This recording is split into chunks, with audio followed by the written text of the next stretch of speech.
Hi, everyone. Welcome back. We're reading James and the Giant Peach, and we're going to start with chapter 4, and hopefully we'll read through chapter 6 today. So let's start. Chapter 4. James Henry Trotter stood there clutching the bag and staring at the old man. "And now," the old man said, "all you've got to do is this. Take a large jug of water and pour all the little green things into it. Then, very slowly, one by one, add 10 hairs from your own head. That sets them off. It gets them going. In a couple of minutes, the water will begin to froth and bubble furiously. And as soon as that happens, you must quickly drink it all down, the whole jugful, in one gulp. And then, my dear, you will feel it churning and boiling in your stomach, and steam will start coming out of your mouth, and immediately after that, marvelous things will start happening to you. Fabulous, unbelievable things. And you will never be miserable again in your life, because you are miserable, aren't you? You needn't tell me. I know all about it. Now off you go and do exactly as I say, and don't whisper a word of this to those two horrible aunts of yours. Not a word. And don't let those green things in there get away from you either, because if they do escape, then they will be working their magic upon somebody else instead of upon you. And that isn't what you want at all, is it, my dear? Whoever they meet first, be it bug, insect, animal, or tree, that will be the one who gets the full power of their magic. So hold the bag tight, don't tear the paper.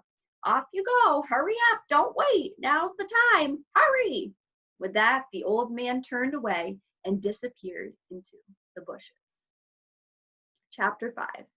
The next moment, James was running back toward the house as fast as he could go. He would do it all in the kitchen, he told himself, if only he could get in there without Aunt Sponge and Aunt Spiker seeing him. He was terribly excited. He flew through the long grass and the stinging nettles, not caring whether he got stung or not on his bare knees. And in the distance, he could see Aunt Sponge and Aunt Spiker sitting in their chairs with their backs towards him. He swerved away from them so as to go around the other side of the house. But then, suddenly, just as he was passing underneath the old peach tree that stood in the middle of the garden, his foot slipped and he fell flat on his face in the grass.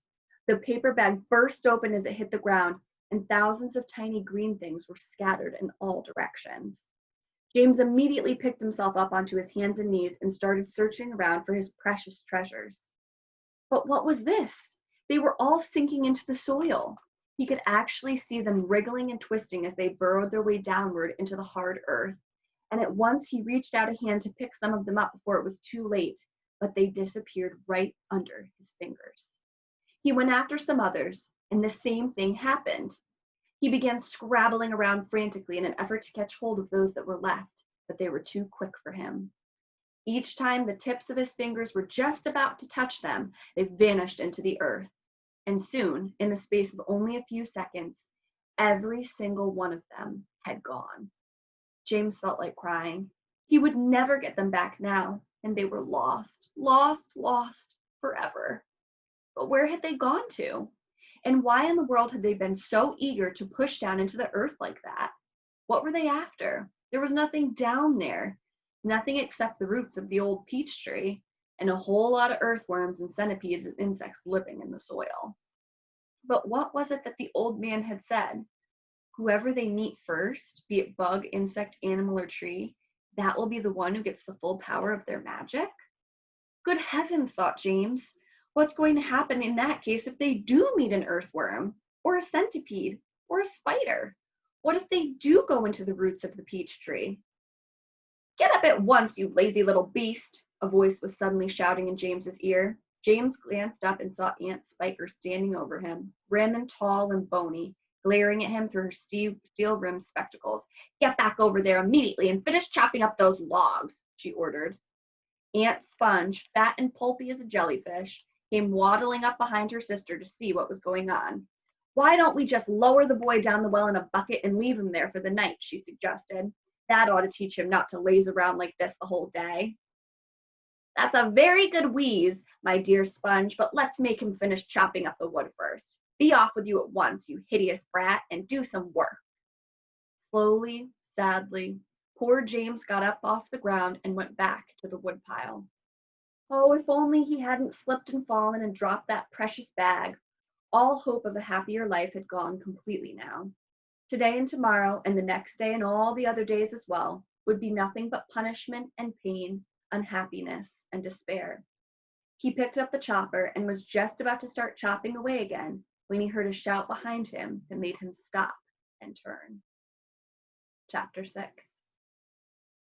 Sponge, Sponge, come here at once and look at this. At what? It's a peach, Aunt Spiker was shouting. A what? A peach, right up there on the highest branch. Can't you see it? I think you must be mistaken, my dear Spiker. That miserable tree has never given peaches at all. There's one on it now, Sponge. You look for yourself.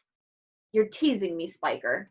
You're making my mouth water on purpose when there's nothing to put into it. Why, that tree's never even had a blossom on it, let alone a peach.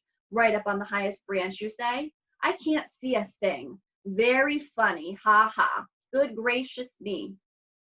Well, I'll be blowed. There really is a peach up there. A nice big one, too, Aunt Spiker said. A beauty, Aunt Sponge cried out. At this point, James slowly put down his chopper and turned and looked across at the two women who were standing underneath the peach tree. Something is about to happen, he told himself. Something peculiar is about to happen any moment. He hadn't the faintest idea what it might be, but he could feel it in his bones that something was going to happen soon. He could feel it in the air around him, in the sudden stillness that had fallen upon the garden. James tiptoed a little closer to the tree. The aunts were not talking now. They were just standing there, staring at the peach. There was not a sound anywhere, not even a breath of wind, and overhead the sun blazed down upon them out of a deep blue sky. It looks ripe to me, Aunt Spiker said, breaking the silence. Then why don't we eat it? Aunt Sponge suggested, licking her thick lips. We can have half each. Hey, you, James, come over here at once and climb this tree. James came running over. I want you to pick that peach up there on the highest branch, Aunt Sponge went on. Can you see it? Yes, Auntie Sponge, I can see it. And don't you dare to eat any of it yourself. Your Aunt Spiker and I are going to have it between us right here and now, half each. Get on with you. Up you go. James crossed over to the tree trunk. Stop, Aunt Spiker said quickly. Hold everything. She was staring up into the branches with her mouth wide open and her eyes bulging as though she had seen a ghost. Look, she said. Look, Sponge, look. What's the matter with you? Aunt Sponge demanded. It's growing, Aunt Spiker cried. It's getting bigger and bigger. What is? The peach, of course. You're joking. Well, look for yourself. But my dear Spiker, that's perfectly ridiculous. That's impossible. That's... Now wait just a minute.